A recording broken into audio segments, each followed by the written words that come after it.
DW idhaa ya Kiswahili inawakaribisha katika matangazo ya asubuhi. Ni saa 12 kamili Afrika Mashariki, 11 Afrika ya Kati, majira sawa kabisa na hapa mjini Bonn. Hujambo popote pale ulipo na karibu kwenye matangazo yetu ya asubuhi. Jina langu ni Rashid Chilumba.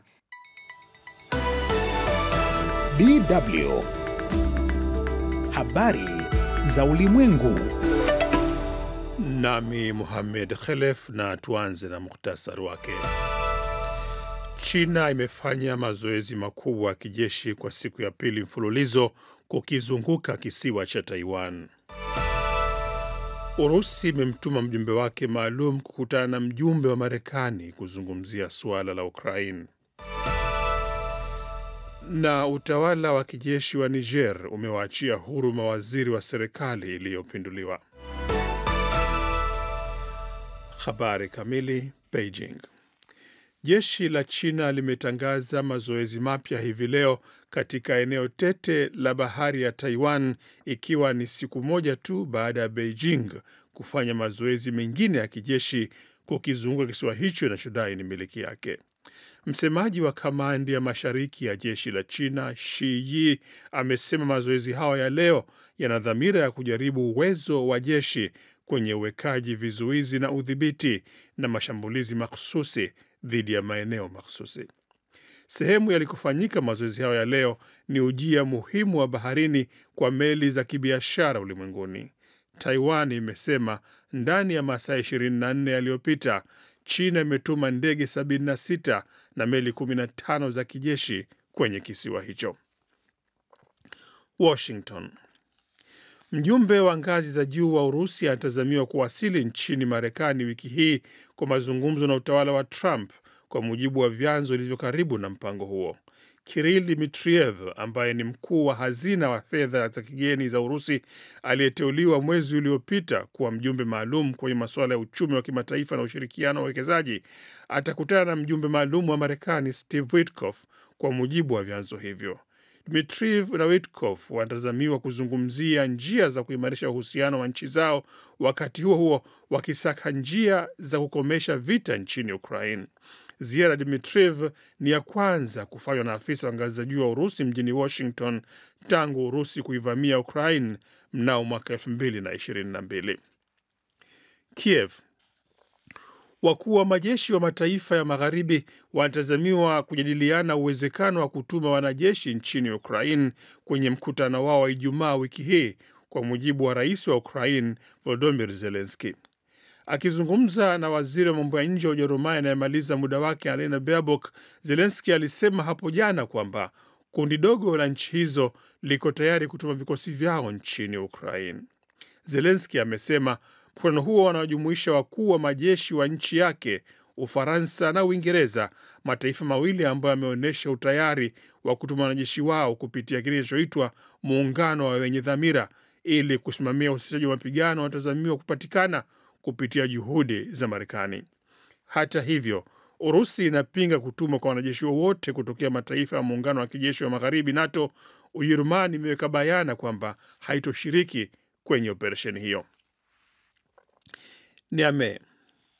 Utawala wa kijeshi wa Niger umewaachia huru watu wapatao 50 wakiwa mawaziri kadhaa wa serikali iliyopinduliwa mwezi Julai mwaka 2023 katika kile inachosema ni utekelezaji wa maazimio ya pamoja ya kongamano la kimataifa lililofanyika mwezi wa Februari. Miongoni mwa walioachiliwa huru ni waziri wa zamani wa mafuta Mahamane Sani Isufu, ambaye ni mtoto wa rais wa zamani Mahamadou Isufu aliyetawala baina ya mwaka 2011 na 2021, na pia waziri wa zamani wa ulinzi Kala Mutari na waziri wa zamani wa fedha Ahmad Jidu.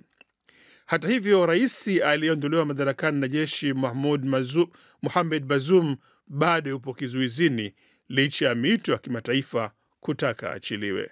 Taarifa hii ya habari inakujia moja kwa moja kutoka hapa mjini Bonn. London. Uingereza na Mauritius zipo kwenye hatua za mwisho kukamilisha mkataba wa kuvirejesha visiwa vya Chagos ambavyo vimekuwa vikitawaliwa na Uingereza na vyenye kituo kikubwa cha jeshi la Marekani Diego Garcia. Taarifa iliyotolewa jana na serikali ya Uingereza inasema baada ya mkataba huo kukamilika utawasilishwa kwenye bunge la nchi hiyo kwa majadiliano. Tayari London imeshawasiliana na utawala wa Rais Trump wa Marekani ambao umetoa baraka zake kwa hatua hiyo. Uingereza ambao ni mkoloni wa zamani wa Mauritius ilikitwaa kisiwa hicho kwa nguvu wakati ilipotoa uhuru wa taifa hilo mashariki mwa Afrika. Hata hivyo, Mauritius ilishinda kesi kwenye mahakama ya kimataifa ya haki ICJ iliyoamua kwamba Chagos ni sehemu ya mamlaka ya Mauritius.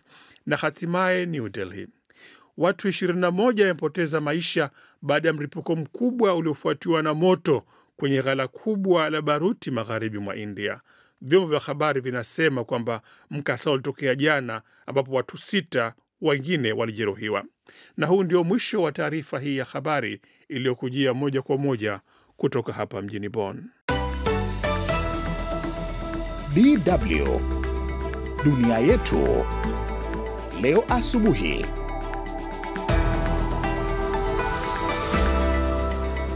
Asubuhi hii tutaumulika kwanza uamuzi wa Rais Donald Trump wa kutaka kuweka ushuru sawa na ule unaotozwa na mataifa mengine duniani kwa bidhaa zinazotoka Marekani. Kisha tutaitazama siku ya kimataifa ya kukuza ufahamu kuhusu tatizo la usonji. Mzazi yeyote ambaye akona mtoto ambaye akona shida hii asikufe moyo. Kila siku kwa huyu mtoto ikuwe anasoma. Kwenye hilo tutakupeleka nchini Kenya kusikia jinsi ya kuishi na mtoto mwenye maradhi hayo yanayoathiri mfumo wa neva na fahamu. Na huko nchini Rwanda, bunge la taifa hilo limeitaka serikali kufikiria upya sera yake ya kupambana na umasikini. Kufahamu zaidi kilichopendekezwa na bunge la Rwanda, tafadhali usibadili kituo. Baadaye pia msikilizaji, tumekuandalia makala fupi ya Sema Uvume, kwa hiyo bakia nasi tangu sasa hadi mwisho. Tuanzie na huko Marekani. Taifa hilo linatazamiwa kuanzia leo kutekeleza amri ya Rais Donald Trump ya kuweka viwango sawa vya ushuru na ule unaotozwa na mataifa mengine duniani kwa bidhaa zinazotoka Marekani. Trump anajitapa kuwa hatua hiyo inalenga kuilinda maslahi ya kampuni za Marekani na kuinufaisha nchi yake chini ya ajenda ya Marekani kwanza. Mohamed Khalef anatazama aina ya ushuru unaolengwa na athari zake kwa uchumi ulimwengu.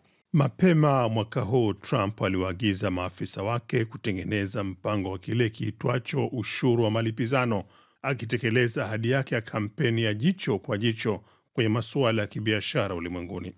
Akizungumza na waandishi wa habari kwenye ikulu ya White House wakati huo, Trump alisema, na hapa namnukuu, "Nimeamua kwa dhamira ya kuwa na usawa, nitatoza ushuru wa kulipiza, yaani chochote ambacho nchi inaitoza Marekani, nasi pia tutatoza hicho hicho, hatutazidisha, hatutapunguza." Mwisho wa kumnukuu. Tangu arejee madarakani, utawala wake umekuwa kinara wa matangazo ya ushuru na pia hatua kadhaa za kulipiza kisasi, ikiwemo ile ya kuweka ushuru wa ziada wa 20% kwa bidhaa za China iliyoanza kutekelezwa mnamo mwezi Machi, pamoja na ushuru wa 25% kwa bidhaa zinazoingia kutoka Canada na Mexico ambao kwa sasa umesitishwa. Trump alitangaza pia ushuru kwa bidhaa za chuma na aluminium ulioanza mnamo tarehe 12 mwezi wa Machi. Mfanyabiashara huyo aliyegeuka kuwa mwanasiasa anaamini kwa dhati kabisa kwamba Marekani haitendewi haki kwenye biashara ya ulimwengu. Anahoji kwamba nchi nyingi zinawekea Marekani viwango vya juu vya ushuru kuliko ambavyo Marekani imeziwekea. Kwa mfano, India inatoza ushuru ambao ni mkubwa zaidi kwa 5 hadi 20% kuliko ule wa Marekani kwa 87% ya bidhaa zake, kwa mujibu wa shirika la kutathmini sera za kibiashara ulimwenguni Global Trade Alert. Kwa Trump, lazima kuwe na uwiano wa ushuru baina ya ule inazolipa Marekani kwa nchi nyingine na unaolipwa na nchi hizo kwake, pamoja na kuyalazimisha mataifa makubwa kama vile China na Umoja wa Ulaya kushusha ushuru wao. Trump anaamini kwamba ushuru huu wa kulipiza kisasi utaimarisha sera yake ya kiuchumi ya Marekani kwanza kwa kupunguza nakisi ya biashara, huku ikiongeza uwezo wa viwanda vya ndani. Wakati aliposaini amri hiyo mwezi Februari, Trump aliwaambia waandishi wa habari kwamba hatua hii itaihusu kila nchi, kadiri itakavyoitendea Marekani nayo pia itatendewa hivyo hivyo. Hata hivyo, wachumi wamebainisha kwamba Marekani inanufaika zaidi na hali ya kutokuwepo uwiano wa kibiashara na sehemu nyingine za ulimwengu, kwani sarafu yake ya dola, ambayo ndiyo kimsingi sarafu ya biashara ya dunia, inatumika kwenye biashara takribani zote na matokeo yake kuupa uchumi wa Marekani nafuu kubwa ya moja kwa moja.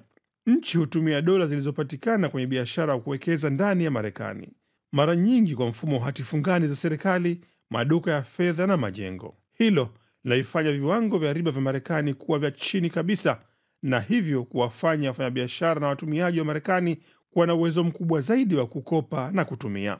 Asante sana Mohamed Khalef. Tubakie huko Marekani. Rais wa taifa hilo Donald Trump alisema wiki hii kwamba hakuwa anafanya mzaha alipotamka kwamba anataka kuwania muhula wa 3 madarakani, lakini hajafafanua ni kwa namna gani ataweza kuikiuka katiba ya Marekani inayozuia mtu yeyote kuwania zaidi ya mihula 2 madarakani.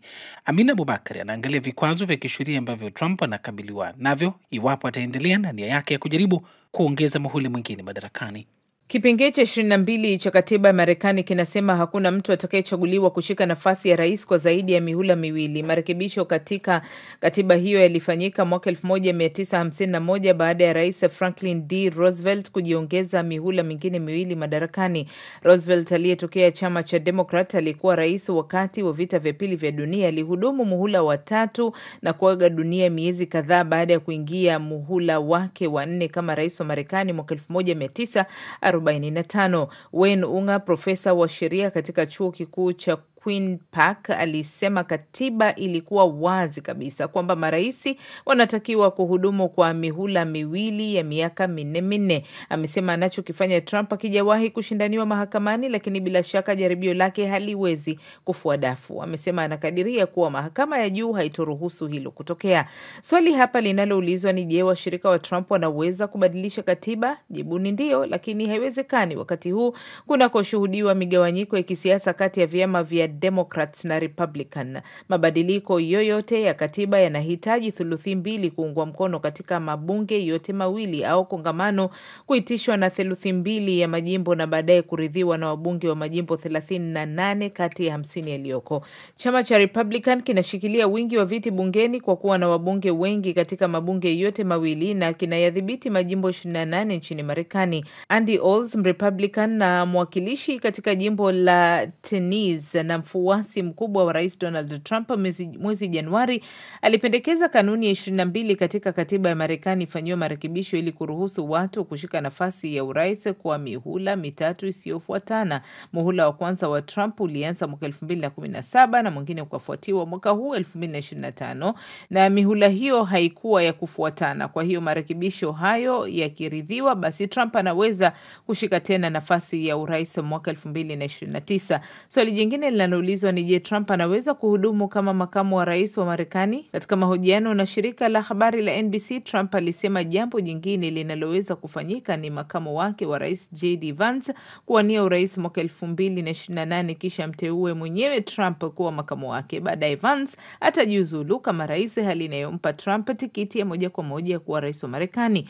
Lakini Trump hata hivyo haruhusiwi kuwania nafasi ya kuwa makamu wa rais kwa sababu itakuwa katiba haimruhusu kuwa rais. Kwa sababu katiba yenyewe inasema mtu asiyekubalika kushika nafasi ya rais hawezi kushika nafasi ya kuwa makamu wa rais.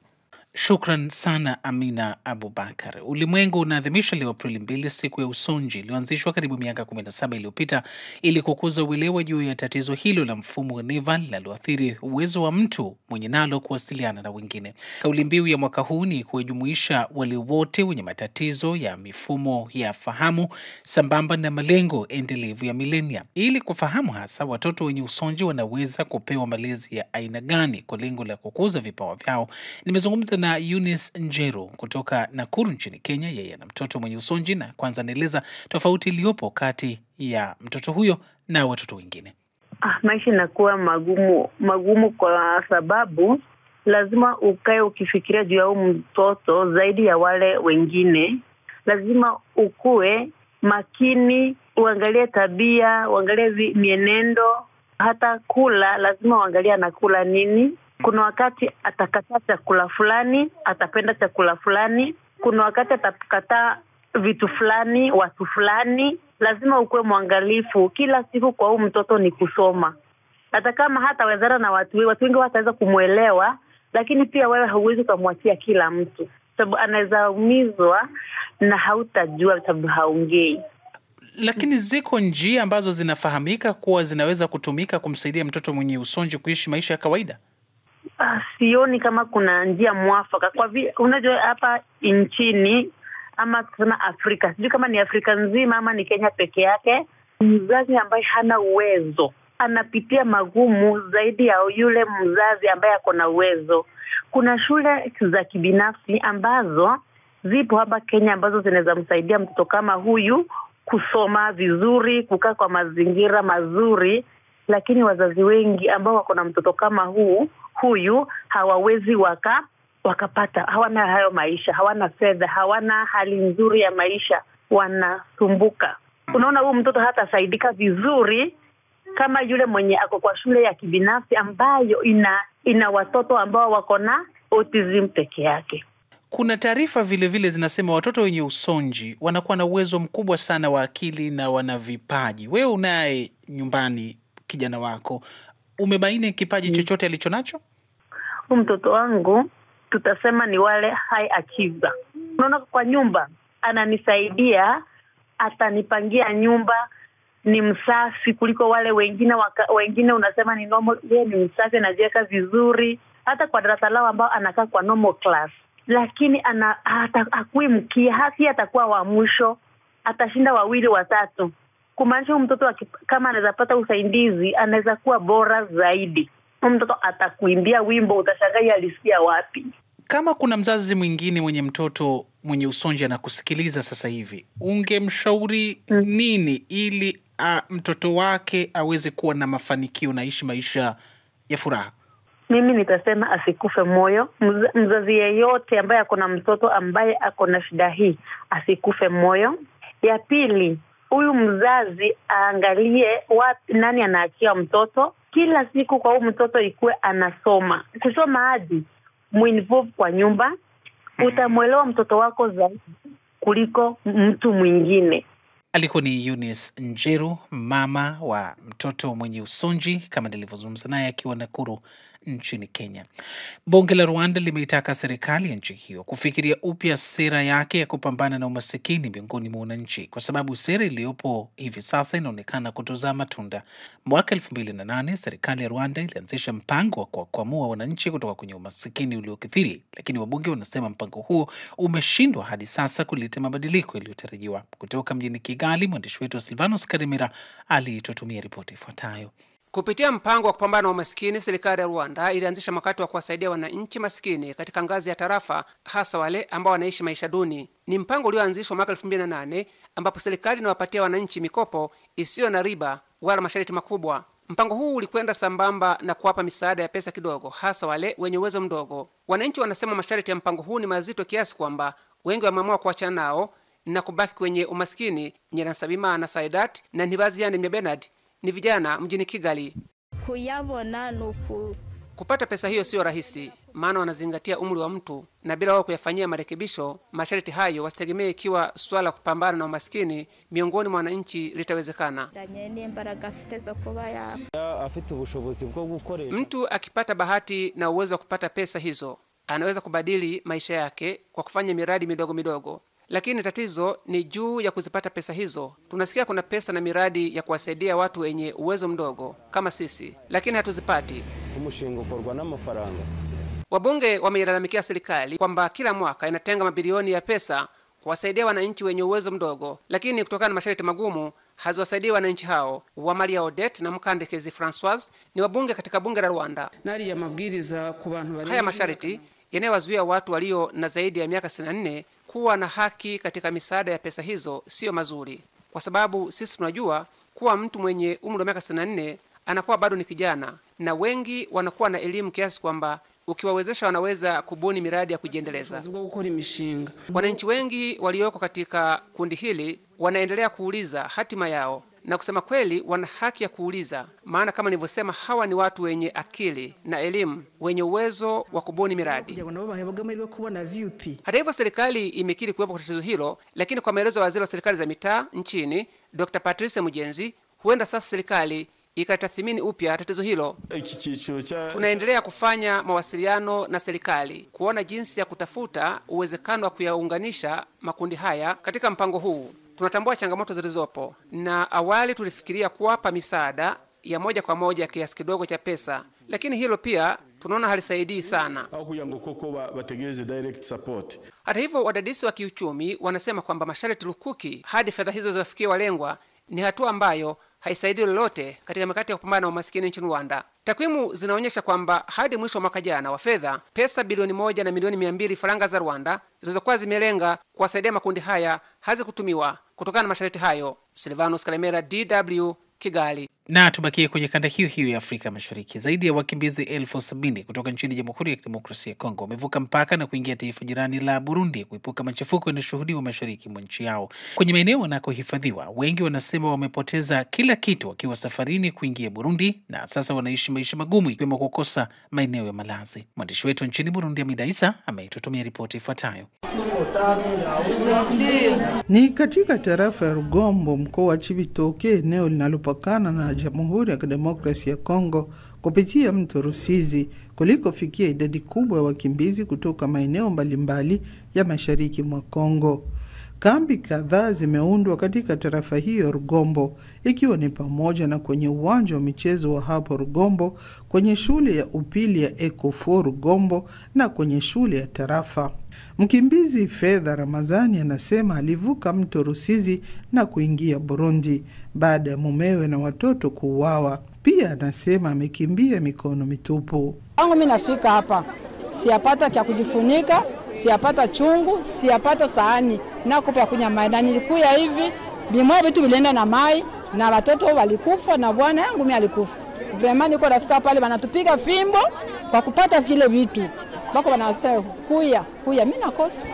Serikali ya Burundi kupitia Wizara ya Mambo ya Ndani, Maendeleo ya Jamii na Usalama inayohusika na swala la wakimbizi imekuwa ikihamasisha mashirika ya kimataifa na kitaifa kuchangia katika kukabiliana na changamoto zinazowakabili wakimbizi hao. Waziri husika Martin Terese anasema imeundwa tume ya kufuatilia kwa karibu swala la wakimbizi hao kutoka nchi jirani ya Jamhuri ya Kidemokrasia ya Kongo. Muntumbero yo gushira mu ngiro, katika dhamira ya kuwarahisishia maisha wakimbizi ndugu zetu hao kutoka Kongo, tume hiyo inalo jukumu la kuhakikisha wakimbizi hao wako katika hali salama.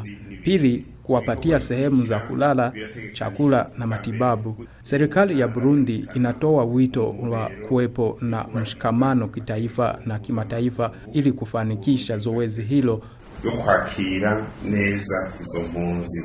Shirika la Umoja wa Mataifa linalohusika na wakimbizi limekuwa likitembelea kambi hizo ili kufanya makadirio ya mahitaji ya wakimbizi. Brigitte Mukanga, mwakilishi wa UNHCR Burundi, akiambatana na balozi wa Afrika Kusini na yule wa Tanzania, anasema kuna hitajika chakula, madawa, vyoo, vifaa vya kueneza nishati ya umeme katika maeneo kulikopiga kambi wakimbizi. On parle globalement de 47,000 personnes. Hapa Rugombo tumeshuhudia kuna wakimbizi 47,000. Tunawasiliana na shirika la UNICEF ili ziundwe shule za dharura zitakazowapokea watoto wakimbizi. Na kwenye hatua ya kwanza kabisa ni kukamilisha zoezi la kuwasajili wakimbizi ili wapelekwe Musenyi mkoani Rutana. Mashirika ya kitaifa, yale ya kidini na hata raia wa kawaida wamekuwa wakipeleka misaada kwa wakimbizi hao. Amida Isa, DW, Bujumbura. Na kwa ripoti hiyo ya Amida Isa ndio tunakamilisha safu hii ya uchambuzi wa ripoti. Tayari kusikiliza makala Sema Uvume tuliokuandalia asubuhi. DW Sema Uvume. Teknolojia ya akili mnemba imeleta mageuzi kwenye nyanja mbalimbali, ikiwemo kwenye sekta ya utawala na uadilifu wa serikali. Moja ya matumizi ya teknolojia ya akili mnemba ni kusaidia katika matumizi muhimu ya kudhibiti ufisadi, tatizo sugu linaloathiri maendeleo ya kijamii duniani kote. Tunapotafakari namna wahalifu pia wamegeukia mbinu za ulaghai mitandaoni, tunajiuliza, je, huu ni mfano wa methali isemayo dawa ya moto ni moto? Makala ya Sema Uvume hii leo inaangazia umuhimu na matumizi ya teknolojia ya akili mnemba kutambua ulaghai na kukabiliana na ufisadi. Jina langu ni Wakio Mbogo. Karibu. Mapambano dhidi ya ufisadi yamepigwa jeki baada ya kuzinduliwa kwa mpango wa uadilifu wa Kenya unaotekelezwa kati ya mwaka 2023 na 2028. Teknolojia hii ambayo imechukua miaka 5 kutengenezwa inalenga kuingiza utamaduni wa uadilifu na uwazi katika nyanja zote za jamii. David Oginde, mwenyekiti wa tume ya kuhimiza maadili na kupambana na ufisadi nchini Kenya, EACC, anazungumzia azma ya wadau walioungana kuunda mpango huo. Ni jukwaa la uongozi wenye uadilifu, jukwaa ambalo linatupatia fursa mbalimbali na kutuwezesha kushiriki katika kupata suluhisho kwa vitendo mahususi katika harakati za kutafuta utawala bora kwa nchi yetu. Kwa kutumia uwezo wake wa kuchambua data kubwa kwa haraka na kwa usahihi, akili mnemba imekuwa nyenzo muhimu kwa serikali katika ufuatiliaji na kuzuia vitendo vya ufisadi. Kwanza, inatumika kuchambua data za kawaida na kugundua miamala isiyo halali, hivyo kuashiria ufisadi. Pili, akili mnemba imesaidia katika matumizi ya manunuzi ya umma na matumizi ya fedha za serikali. Aidha, serikali nyingi ulimwenguni zimekuwa zikitumia teknolojia hii kuweka uwazi huduma za utoaji wa zabuni na mikataba ya serikali. Mifumo ya akili mnemba inaweza kuchambua nyaraka na kampuni zinazopendelea kutoa zabuni kiholela au mikataba yenye gharama zilizopandishwa isivyo halali. Kwa upande wake, tayari Kenya imeweka kidijitali zaidi ya huduma 5,000 za umma ili kurahisisha ufikiaji wa umma, lakini kumekuwa na kitisho cha huduma hizo kuingiliwa mitandaoni. Mwanasheria mkuu wa serikali Dorcas Oduor anasema mfumo huu wa akili mnemba ni mjumuisho wa uwekaji huduma za umma kidijitali ili kuzuia kuingiliwa na binadamu ambako kulisababisha pengo kwa ufisadi. Mbinu za kitamaduni au usaidizi wa kisheria wa pande zote na mashirika ya kimataifa hayatoi tena msaada unaohitajika, na kwa sababu hiyo ofisi ya mwanasheria mkuu lazima iwe mbele katika kurekebisha taratibu za usaidizi wa kisheria wa pande zote na kutoa usaidizi ambao ni wa wakati unaofaa, na vile kwenda sambamba na mfumo wa teknolojia ambao unafanya kazi siku hizi. Aidha, teknolojia ya akili mnemba inatumika katika uchambuzi wa hotuba na maandishi ili kufikia matamshi au mawasiliano ya kuashiria njama za ufisadi. Programu za akili mnemba hutuma ripoti kutoka kwa wananchi na kutoa taarifa kwa mamlaka kuhusu maeneo yanayohitaji uchunguzi wa kina. Mpango wa kutumia teknolojia ya akili mnemba uliozinduliwa nchini Kenya unazingatia nguzo 3 ambazo ni mafunzo maalum, kujenga uwezo wa kitaasisi na ushirikiano kati ya sekta ya umma na binafsi. Wadau wameelezea wasiwasi juu ya miswada inayosubiri kupitishwa bungeni, wakiitaja kama mwanya mkubwa wa ufisadi. Afisa mkuu katika tume ya kuhimiza maadili na kupambana na ufisadi nchini Kenya, EACC, Abdi Mohamud, amelitaka bunge kuharakisha kupitishwa kwa muswada wa migogoro na maadili ili kuimarisha uwazi na utawala unaofaa. Nina imani kuwa hatua zilizopendekezwa katika mswada huo zitaongeza ufanisi katika uchunguzi, mashtaka na uamuzi wa kesi za rushwa. Na kwa nukta hiyo, msikilizaji, sina budi ila kuhitimisha kipindi cha leo. Yamekuwa makala ya Sema Uvume. Nimekuwa mtayarishaji wa kipindi wa Kiombogo. Hadi wakati ujao, asante na kwaheri. Na kufikia hapo ndio tunakamilisha matangazo yetu ya asubuhi. Ninakushukuruni sana kwa kututegea sikio popote pale mnapotusikiliza. Kwa niaba ya wenzangu, mimi ni Rashid Chilumba, ninakutakieni asubuhi njema. Mlikuwa mkisikiliza matangazo ya asubuhi ya DW idhaa ya Kiswahili ambayo huanza saa 12 na kumalizika saa 12 na dakika 30 asubuhi. Tulikuwa hewani kupitia satellite Badri 8, Eutelsat 8WB, Hotbird 13G na SES 5. Hadi tutakapokutana tena hewani kwa matangazo mengine ya Kiswahili, tunakuwageni kwa aherini.